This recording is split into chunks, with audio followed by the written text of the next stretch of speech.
usury, taxes, foreign involvement in endless wars, lobbyists, inoculation, and abortion. What would George Washington think about all of these things?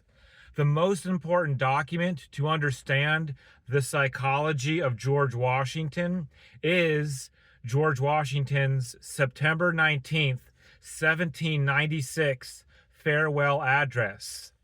George Washington also had several debilitating diseases, which could then come into play of what he could think about medical care in today's culture. And yes, George Washington had slaves, but there are more people enslaved today in sex trafficking and human trafficking than ever before.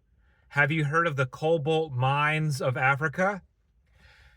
Now, I don't want to disregard the bad things of the past. It's just acknowledging we don't have a time machine. What are we going to do?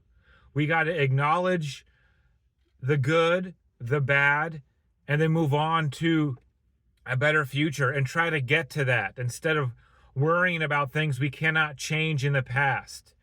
There are things today that we can change, and George Washington put things in place with the founders of the United States Republic to help the people have power, and that is the Ninth and the 10th Amendment.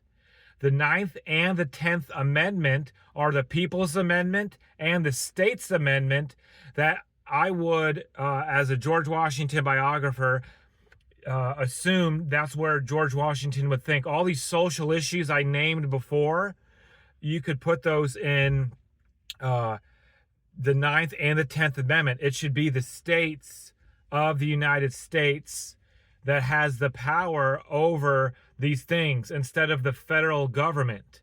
Now, to understand more of George Washington's life and how he thought about these things, or betrayal from friends, or betrayal from colleagues, or seeing friends die on the battlefield, check out my book, The Psychology of George Washington, available on Amazon in hardcover for $17.76.